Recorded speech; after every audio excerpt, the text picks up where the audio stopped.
इनका कोई एडवाइजर है कि नहीं मुझे तो नहीं पता। कोई बताता है खान साहब को कि खान साहब आपको ये बोलना है वो बोलना है, तो लोग ये समझते हैं कि खान साहब भोलेपन में चीज़ें कह देते हैं। लोग जोक्स भी बनाते हैं, उनके चुटकुले भी मारते हैं कि साहब खान साहब इसलिए बोलते हैं, खान साहब इसलिए बोलते हैं। लेकिन हर चीज़ के पीछे एक कारण होता है। पाकिस्तान कोई छोटा मुल्क नहीं है दोस्तों, छठा या सातवां बड़ा मुल्क है आबादी के लिहाज से। 23 से लेकर 25 करोड़ लोग वहाँ पे बसते हैं और वहाँ का प्रधानमंत्री इलेक्टेड हो या सिलेक्टेड, बात एक बात तय है, अगर वो कोई बयान देता है तो उसके पीछे कुछ ना कुछ कारण होता है। हाल ही में एक बयान दिया इमरान खान ने कि तालिबान जो हैं, आपने सुना होगा 2-3 दिन पहले का बयान, कि आम सिविलियंस हैं, मासूम हैं, ये कोई मिलिट्री पावर नहीं है, ये कोई फौज थोड़ना है। तालिबान जो है वो आम सिविलियंस हैं। जरा देखिए इमरान खान का बयान, फिर इस बहस को हम आगे ले जाएंगे। अपने गेस्ट का तारुफ करवाऊंगा आपसे। 10,000 Taliban, or they call the Afghan government said jihadi fighters have crossed over. This is absolute nonsense. Why don't they give us evidence of this? Firstly, let me just go back. When they say that Pakistan gives safe havens, sanctuaries to Taliban, where are these safe havens? When we say there are 3 million Afghan refugees in Pakistan, Taliban are not some military outfit.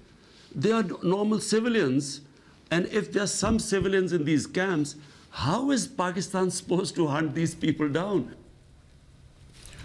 तो दोस्तों आपने देखा इमरान खान नियाजी, प्रधानमंत्री पाकिस्तान, वजीर आजम का बयान कि ये तो आम सिविलियंस हैं, ये कोई फौज थोड़ना है, ये कोई आर्म्ड ग्रुप थोड़ना है, तो सिविलियंस हैं, मासूम है, बेचारे बच्चे हैं छोटे छोटे। अब देखिए मैं तारुफ करवाता हूं अपने गेस्ट का, फिर बहस आगे ले जाते हैं। इंडिया का पक्ष रखने के लिए, भारत का पक्ष रखने के लिए रमनीक मान है, पॉलिटिकल एनालिस्ट।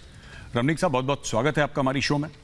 वैभव सिंह फाउंडर हैं डिफेंसिव ऑफेंस के। थैंक यू वैभव बहुत बहुत स्वागत है आपका। हमारे साथ हैं राजा फैजल। राजा साहब बहुत बहुत स्वागत है आपका, जर्नलिस्ट हैं और इस्लामाबाद से हमें ज्वाइन कर रहे हैं। आरजू काजमी साहिबा किसी तारुफ की मोहताज नहीं है, जर्नलिस्ट हैं, इस्लामाबाद से ज्वाइन कर रही हैं। आरजू काजमी साहिबा आपका भी बहुत बहुत स्वागत है। अच्छा वैभव, मैं आपके पास जाता हूं। ये जो लोग कहते हैं ना कि इमरान खान ऐसी बयानबाजी, मुझे नहीं लगता कि ऐसी बयानबाजी कर देता है इमरान खान। इमरान खान का जो तालिबान, वैसे तालिबान खान इसको पहले ही बोलते थे, लेकिन जो हाल ही में ये इमरान खान लव्स तालिबान 2.0 जो आया है, ये जब से मीटिंग हुई है वांग यी की, जो फॉरेन मिनिस्टर है चाइना का, जब से तालिबान के टॉप ब्रास से मिला है, इनको कवरिंग फायर दे रहा है। मैं आपको बता रहा हूं, वरना बीच में ये बयान देने की क्या बात है? ये क्या तुक बनता है? कोई ना कोई तो प्राइम मिनिस्टर की स्पीच लिखता होगा वैभव, ठीक है, even if it is Pakistan, there should be some semblance of order. ये मुझे लगता है ये दोनों की मीटिंग को कवरिंग फायर देने का काम इमरान खान कर रहा है। He is doing the heavy lifting for the Chinese. आप बताइए वैभव, आपका क्या तर्जिया है, इसका एनालिसिस क्या है आपका? देखिए, इसका तजिया कोई बहुत मुश्किल नहीं है। पाकिस्तान के लिए जिस एक ऐसा देश है जहां पे गजनवी और गौरी इनके हीरो हैं, उनके नाम पे अपनी मिसाइलों के नाम रखे हुए हैं, इनके लिए आम सिविलियंस तालिबान ही है। एक आम पाकिस्तानी के, आप ऐसा नहीं कि सिर्फ इमरान खान एक सियासतदान है, एक पॉलिटिशियन है, वो वही बात करता है जो वहाँ की जो आवाम है, वहाँ पे जो सड़कों पे लोग बिलीव करते हैं, जो उनको सुनना अच्छा लगता है, वो वही बात करता है। आप खुद देख लीजिए, क्या पाकिस्तान में जब तालिबान जो है अफगानिस्तान में मासूमों की हत्या कर रहा है, वहाँ पे लोगों को मार रहा है, तो क्या वहाँ पे लोग भंगड़े नहीं डाल रहे हैं, लोग खुशियाँ नहीं मना रहे हैं? आप इंटरेक्ट करते रहते हैं पाकिस्तानियों से अपने प्रोग्राम में भी और ट्विटर पे भी, आपको पता है कि वो कितने खुश हैं। तो उनके लिए ये नॉर्मल लोग हैं। उनके हीरो सलमान तासीर और डॉक्टर अब्दुल सलाम नहीं है। उनको तो भगा दिया इन्होंने अपने यहाँ, एक को मार दिया, एक को भगा दिया, और वो भाग गया, अगर मतलब उसको भी मार देते। ये पाकिस्तानी माइंडसेट है, इसको हमें समझने की जरूरत है। और देखिए टीटीपी, अगर आपको याद हो, तहरीके तालिबान पाकिस्तान जो है, उसको उसके ऊपर अफगान तालिबान ने बयान दिया है कि भाई हमारा उनके ऊपर कोई कंट्रोल नहीं है। लेकिन सबको पता है, इवन पाकिस्तान को पता है कि टीटीपी जो है वो अफगानिस्तान में रहती है, और उनको जो वहां पे रखा किसने? तालिबान ने रखा है, क्योंकि वो जो तालिबान, अफगान तालिबान के जेर असर इलाके हैं उनमें रहते हैं। तो टीटीपी जो है वो अफगान तालिबान की इंश्योरेंस पॉलिसी है। अगर पाकिस्तान ने डबल क्रॉस किया, पिछली बार वॉर ऑन टेरर की तरह, अगर दोबारा हम पे हमला किया, अमेरिका का साथ दिया, तो हम टीटीपी को एक्टिवेट करेंगे। तो उन्होंने अपनी इंश्योरेंस पॉलिसी बना रखी है। अभी जो चीनियों को मारा गया है पाकिस्तान के अंदर, ये तालिबान ने इनको मैसेजिंग की है कि भाई आप, उनको क्लियर मैसेज था। अब पाकिस्तान को यह समझ में नहीं आ रहा है कि हमें करना क्या है, तो वो तालिबान को आप बटरिंग कर रहे हैं, मक्खन लगाने का प्रयास कर रहे हैं कि भाई ये आम लोग हैं, सिविलियंस हैं। जी, आप खुद जानते हैं कि क्या सिविलियंस ऐसे होते हैं? और कहते हैं इमरान खान कहता है कि वो लड़ नहीं रहे थे। अरे भाई वो टेररिस्ट नहीं है तो खुद ये भी कहते हैं कि भाई अमेरिका को हरा दिया, तो कैसे हराया? क्या लोरिया सुना के हरा दिया है? जी अच्छा, बिल्कुल बिल्कुल वैभव, आप ठीक कह रहे हैं कि आपने, बट एक चीज मैं आपसे वैभव आपसे डिसएग्री करूंगा। आपने बोला कि क्या आम सिविलियंस ऐसे होते हैं? पाकिस्तान में तो ऐसे ही होते हैं भाई और दुनिया में ऐसे नहीं होते, लेकिन पाकिस्तान में तो ऐसे ही होते हैं। अच्छा एक बात बताइए राजा फैसल साहब, आपने सुना कि वैभव सिंह ने क्या बोला, मैं आपसे पूछना चाहता हूं, आपकी एक क्लोज डोर ब्रीफिंग हुई थी पार्लियामेंटेरियंस की, आप भी जानते हैं उसके बारे में, जिसमें कि आपके आर्मी चीफ भी थे, जनरल फैज भी थे, हेड ऑफ ISI, सब लोग थे। उन्होंने ये बोला कि TTP यानी तहरीक तालिबान पाकिस्तान और अफगान तालिबान ये अलग नहीं हैं, ये अलग नहीं हैं, ये एक ही हैं। और ये पार्लियामेंटेरियंस को बोला, और वहां पे काफी लोग बड़े, क्योंकि आज तक तो यही था कि साहब Indian external agency raw fund कर रही है, ये पैसा दे रही है, वो पैसा दे रही है। अगर ये पीछे से एक ही हैं, जैसा कि आपके आर्मी चीफ और आपके GHQ रावलपिंडी मानता है कि दोनों एक ही हैं, राइट, तो इसका मतलब इंडिया फंड किसको कर रही है सर? फंड किसको कर रही है? देखिए अमेरिका ने, मेरा सवाल सुन लीजिए, मेरा सवाल सुन लीजिए, थोड़ा सा कॉम्प्लिकेटेड है। मैं ये भी पूछना चाहता हूं पार्ट 2 में कि चलिए माना आप लोगों ने बोला इंडिया फंड कर रही, मैंने मान लिया, पिछले 3 तालिबान के चीफ्स, पिछले 3 तालिबान के, ये तहरीक तालिबान के चीफ, ये अमेरिका ने मारे ड्रोन स्ट्राइक में। तो अगर अमेरिका ने ड्रोन स्ट्राइक में मारे, आप कहते हैं अमेरिका भी भारत का सगा है, आप कहते हैं तहरीक तालिबान भी भारत का सगा, ये सगे आपस में एक दूसरे को मार रहे हैं, और असली बात सिर्फ पाकिस्तान को पता है। राजा फैजल, देखिए जो बात आपने ये की है कि TTP और TTA दोनों एक ही हैं, मैं इस चीज से इत्तेफाक नहीं करता। और जिस बारे में जिस आप कैबिनेट कमेटी का या उस मीटिंग का जिक्र कर रहे हैं, उसमें ऐसी कोई बात नहीं हुई। ये आप मुझसे उगलवाना चाह रहे हैं कि शायद मैं इधर मान लूं कि हम पाकिस्तान TTP और TTA को एक समझते हैं, ऐसा बिल्कुल नहीं है। TTA वो है जो कि INA की तरह की एक तंजीम है, जैसे कि इंडियन नेशनल आर्मी बनी थी सुभाष चंद्र बोस की, उन्होंने जद्दोजहद आज़ादी के लिए लड़े थे और उसमें मुसलमान भी थे, हिंदू भी थे, सब थे। ऐसे ही तालिबान TTA, उसमें कोई सिर्फ पश्तून नहीं है, उसमें दरी भी हैं, हजारा भी हैं, उज़्बेक भी हैं, ताजिक भी हैं, सब के सब है। और ये बात यहाँ पे करना कि TTP शायद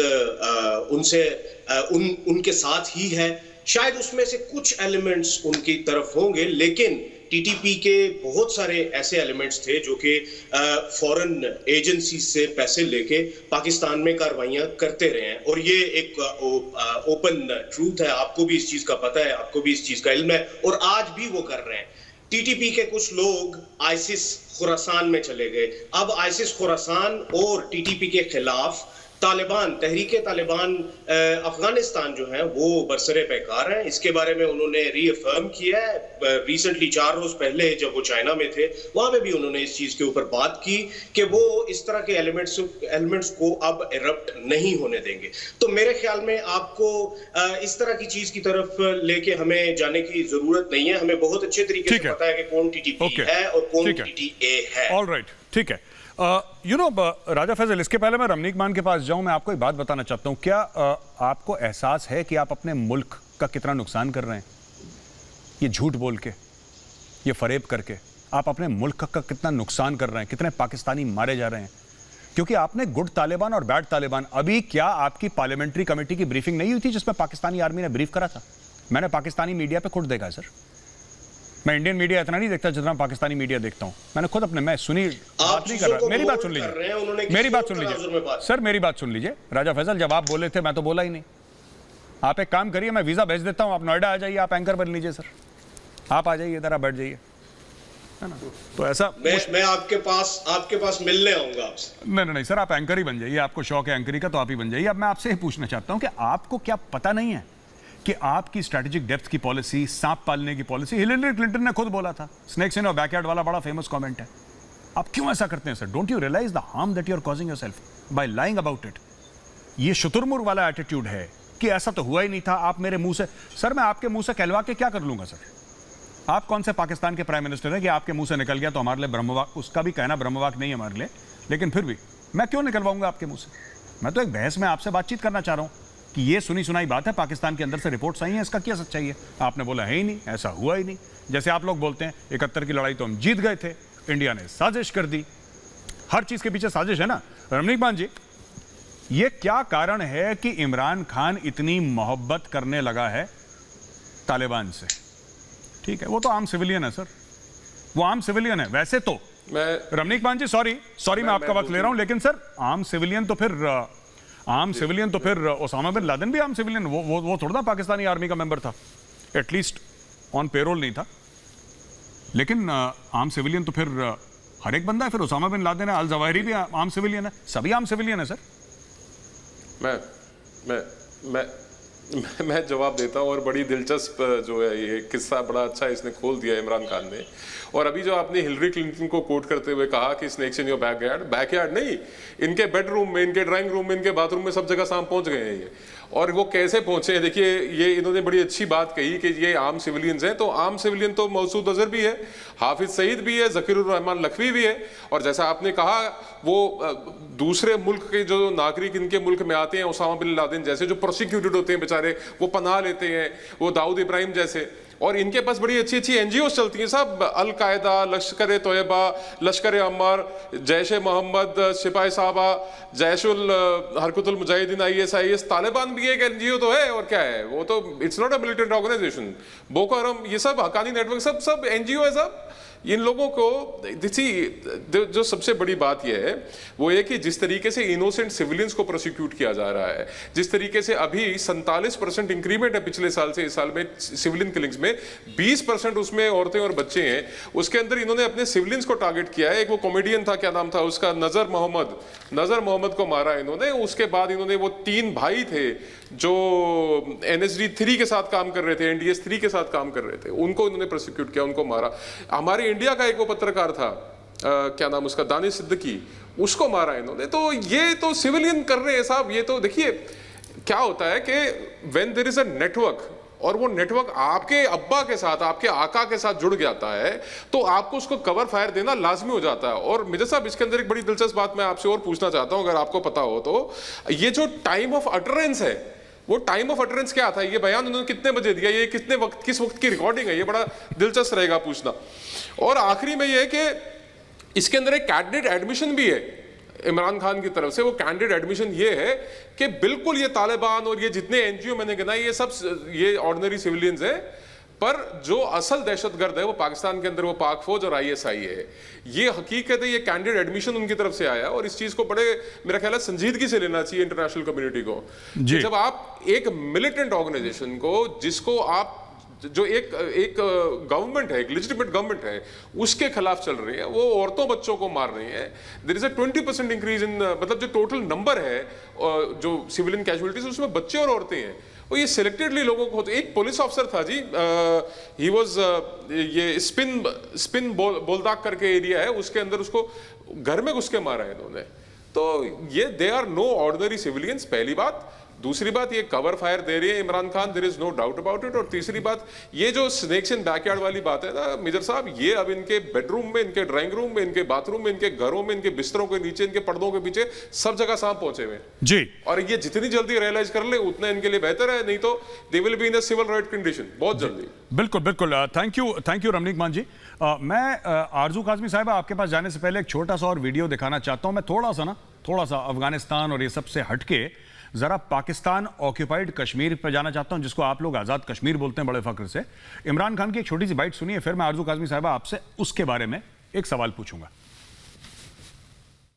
असल बात कहना आया हूं कि उसके बाद मेरी हुकूमत फिर एक रेफरेंडम करवाएगी और उस रेफरेंडम में कश्मीर के लोगों को हम कहेंगे कि आप फैसला करें कि पाकिस्तान के साथ रहना चाहते हो या आजाद होना चाहते हो।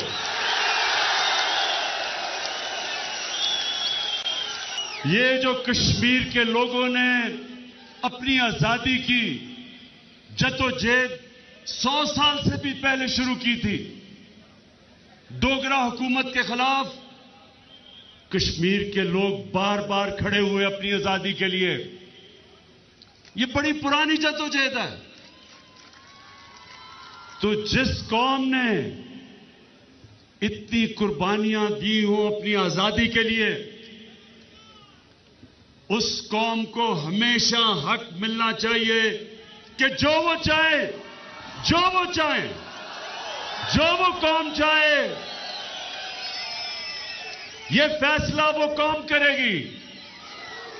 ये कश्मीर के लोग फैसला करेंगे और इंशाअल्लाह एक दिन आएगा कि ये आपको मौका मिलेगा और आप खुद फैसला करेंगे। आरजू काज़मी जी, आपने सुना इमरान खान नियाजी ने क्या बोला। इसके पहले कि मैं सवाल पूछूं, मैं एक छोटा सवाल आपसे पूछना चाहता हूं। इस टाइप के लोग मिलते कहां पे हैं? भारत में तो नहीं पाए जाते ऐसे लोग, ये प्रजाति भारत में नहीं पाई जाती। ये लोग मिलते कहां से, इमरान खान टाइप के लोग हैं? ये रेफरेंडम करवाऊंगा, अब देखिए सुनिए, रेफरेंडम करवाऊंगा और रेफरेंडम में मैं कश्मीरियों से पूछूंगा कि आपको आज़ाद होना है या पाकिस्तान में मिलना है। अब एक बात पूछिए, कोई इमरान खान से पूछे बात कि खान साहब अभी तक तो आप गाना गा रहे थे 1948 यूनाइटेड नेशन सिक्योरिटी काउंसिल के रेजोल्यूशंस का, जिसमें दो ही चॉइस दी गई हैं, इंडिया या पाकिस्तान। आज़ादी की चॉइस तो है ही नहीं। इसका मतलब क्या पाकिस्तान के प्रधानमंत्री ये कह रहे हैं कि उन्होंने United nation security council resolutions को फाड़ के डस्टबिन में फेंक दिया? आरजू जी। जी मेजर साहब, हो सकता है वो ये बात कर रहे हो कि बहुत से कश्मीर के लोग ऐसे हैं जो आज़ादी चाहते हैं, ना वो हिंदुस्तान के साथ रहना चाहते हैं ना पाकिस्तान के साथ। उनकी अब इस टाइम तक आते आते एक ये डिमांड भी हो गई है कि उनका इंडिपेंडेंट उनकी कंट्री हो या उनका जो लैंड है वो बिल्कुल दोनों पाकिस्तान और हिंदुस्तान से अलग हो, क्योंकि तंग आ गए हैं वहां के लोग जो वहां रहते हैं, जिनकी वो जमीन है, ना वो आराम से रह पा रहे हैं। और ये जो झगड़ा दोनों देशों में चल रहा है उसकी वजह से वो सिर्फ और सिर्फ परेशानी उठा रहे हैं। जहां तक आजाद कश्मीर की बात है तो आजाद कश्मीर को मेरा ख्याल है पहले हमारी जो भी गवर्नमेंट आती है उसको कुछ ऐसा वहां पे डेवलपमेंट का काम करना चाहिए जिससे लोग अट्रैक्ट हो, जिससे लोगों को लगे कि हाँ जी यहाँ पे इन्होंने बड़ा पेरिस बना दिया है, इन्होंने बड़ा कोई न्यूयॉर्क बना दिया है, कि लोग यहाँ पर शामिल होना चाहें, हिंदुस्तान वाले कश्मीर के लोग भी। लेकिन यहाँ क्योंकि इस तरह की कोई डेवलपमेंट हम अभी तक कर नहीं पाए हैं, ना रोड्स के ऊपर, ना ही कोई खास एयरपोर्ट्स भी नहीं चलते, आप सब जानते हैं, मुझे बताने की जरूरत नहीं है। लेकिन फिर भी यहाँ पे अगर जब तक ये लोग ये काम नहीं करेंगे तब तक ये कश्मीरियों को ट्रैक नहीं कर सकेंगे। और आजाद कश्मीर के जो इलेक्शंस हुए हैं जिसमें जाके इमरान खान साहब ने इस तरह की तकरीरें की हैं, तो ये तो एक पॉलिटिकल गेम होता है और हर बार ये खेला जाता है, चाहे कोई भी पॉलिटिकल पार्टी हो, ये सिर्फ पीटीआई की बात नहीं है। पहले नून लीग भी इसी तरह की अट्रैक्शन दिया करती थी कि जैसे हम आजाद करवा लेंगे और हम दोनों कश्मीर की साइड जो है उनको एक कर देंगे और लोग अपनी मर्जी से रहेंगे। लेकिन ऐसा हो नहीं पा रहा और हम मुसलसल ये कश्मीर का चूरन बेचते चले जा रहे हैं। और जो लोग वहां की जमीन के हकदार हैं, जिनकी वो जमीन है, उन्हीं को पीछे धकेल दिया जाता है, उन्हीं से कुछ पूछा नहीं जाता है, उनकी मर्जी मालूम नहीं की जाती है, जो कि बहुत गलत है और ऐसा नहीं होना चाहिए। बाकी तो जाहिर है कि इंडिपेंडेंट हो सकता है या नहीं हो सकता, वो तो जो यूनाइटेड नेशन की रेजोल्यूशन है उसके ऊपर ही काम होगा। वो मेरे ख्याल है थोड़ा सा इमोशनल होके कुछ ज्यादा कह गए हैं, लेकिन उनका मतलब गलत नहीं था। वो यही बताना चाह रहे थे कि जो कश्मीर के लोग हैं वो अपनी मर्जी से रह सकेंगे जहां वो रहना चाहें। जी तो वैभव, मैं सिर्फ आपको 1 मिनट दे पाऊंगा, शो रैप अप करने का वक्त होने को आ रहा है। सबको कोशिश करूंगा थोड़ा थोड़ा टाइम दो, 1 मिनट। अगर आज़ादी ही देनी है कश्मीर को तो why doesn't Pakistan lead by example? POK को आज़ाद कर दे, वो बोले कि कल से अलग पासपोर्ट होगा इनका, हम इनको आज़ाद करते हैं और इंडिया के ऊपर हम मॉरल प्रेशर डालेंगे कि साहब हमने तो आज़ाद कर दिया, अब इंडिया भी आज़ाद करे। इतना आज़ादी का जो ये कीड़ा है इनको कि आज़ादी आज़ादी आज़ादी, तो कर दें आज़ाद ना भाई, हमने थोड़ा ना रोक रखा है। जो गिलगिट बाल्टिस्तान है और पाकिस्तान ऑक्यूपाइड कश्मीर है, जिसको ये लोग आज़ाद कश्मीर बोलते हैं, उसको सच में आज़ाद कश्मीर ना बोले ना, आज़ाद कर दें उसको। वैभव, कर दो आज़ाद, डालो इंडिया के ऊपर मॉरल प्रेशर कि हमने आज़ाद कर दिया, अब तुम भी आज़ाद करो। देखिए, ये नशेड़ी आदमी है इमरान खान, ये 2-4 लाइनें इसने कोकेन की खींची, जो मुंह में आ रहा है ये बोलता जा रहा है। और अगर ये जिस तरह के ये बयान दे रहा है कि कश्मीर को हम आज़ादी दे देंगे, इसको आईएसआई वाले ही मार देंगे एक दिन, अगर ये इसी तरह से बयान देते रहे तो। और दूसरी चीज़ कि ये जहाँ तक बात है कश्मीरियों का आज़ाद, देखिए पाकिस्तान के ऑक्यूपाइड कश्मीर में कश्मीरी हैं कितने? आधे जट हैं, आधे गुजर, उनके बीच में 2-4 डार और ये सारे कश्मीरी जो है वो फंसे हुए हैं। तो 90% तो आबादी वहां पे कश्मीरियों की है ही नहीं है। और आपने देखा होगा कि हाल ही में वहां पे जाकर के ये प्लॉट्स कब्जे कर रहे हैं इनके फौजी, और वहां पे पीओके में जो है हिंदुस्तान के नारे लग रहे हैं, और वहां पे लोग कह रहे हैं कि भाई हम पाकिस्तान फौजियों को कह रहे हैं कि हम तुमको यहां से मार के भगाएंगे। तो ये जब प्लॉट कब्जे करने वाले फौज और कोकेन की लाइनें खींचने वाला वजीर आजम, ये किसको आज़ादी दिलवाएंगे? इनके बस का नहीं है। और मैं इनको बता दूं कि बहुत ज़्यादा समय नहीं रह गया है, आपको आज़ादी तो देनी है, दे ले लीजिए, क्योंकि इंडिया जो है, इंडिया ने अपना माइंड क्लियर कर दिया, 370 और 35 से हटा दिया, आपने कुछ नहीं किया। अब पीओके भी लेंगे और गिल बल्तिस्तान भी लेंगे। जी बिल्कुल बिल्कुल वैभव। राजा फैसल 1 मिनट आपको दे पाऊंगा, उसके बाद रमनीक भाई के पास जाऊंगा। 1 मिनट के अंदर आप बताइए। 370-35 से हट गया, वैभव का कहना है पाकिस्तान कुछ नहीं कर पाया। 5 अगस्त अभी आने को है, आज 1 तारीख है, 5 तारीख को पाकिस्तान क्या करेगा 5 अगस्त को, ये बात बताइए जो पहले नहीं कर पाया। बाजवा साहब को एक्सटेंशन मिल गया, बहुत खुशी की बात है, we are very happy, congratulations. इसके अलावा पाकिस्तान क्या करेगा? Raja Faisal 1 minute, then I have to wrap up the show. देखिए, पहली बात तो ये है कि आज़ादी की बात होनी चाहिए, सबकी आज़ादी की बात होनी चाहिए। वैभव ने एक बात की कि शायद वहाँ पे जम्मू एंड कश्मीर में कश्मीरी हमारे वाली साइड पे कम है, उस तरफ ज्यादा है। देखिए, पूरे इंडिया की अगर बात की जाए तो इंडिया की तकरीबन 40% आबादी ऐसी है जो कि हिंदी जुबान नहीं बोल सकती, वो अपने आप को तब भी इंडियन कहते हैं। दूसरी जो एक वैभव ने बिलो द बेल्ट बात की ड्रग्स के बारे में, तो मैं भी यहाँ पे उसके प्राइम मिनिस्टर के बारे में एक बात करता चलूं कि वो भी गाय मूत्र पीते हैं। अब उसके बारे में वो क्या कहेंगे? अगर उनकी तरफ से गलत बात आएगी मेरे प्राइम मिनिस्टर के बारे में, तो मैं भी उनके प्राइम मिनिस्टर के बारे में यही बात करूंगा। तो मेरे ख्याल में वैभव को मुंह संभाल के बात करनी चाहिए। जी ओके। वो जो वैभव, जो आप गौमूत्र, वो बियर है, वो बियर पीता है वो वैभव। आप जानते नहीं वैभव को, मैं जानता हूं, मेरा दोस्त है। आप इन सब चीजों में मत पड़िए। It is documented. Imran Khan की वाइफ कहती है सर वो चरसी अफीमची है, आप क्या इसमें बुरा क्यों मान रहे हैं? उसकी बीवी को बुरा नहीं लगा? His wife says that he is a drug addict. एक मिनट सर, नहीं सर, एक मिनट, ये कोई बिलो द बेल्ट नहीं है, ये कोई बिलो द बेल्ट नहीं है, आप गलत बात कर रहे हैं। What is that below the belt?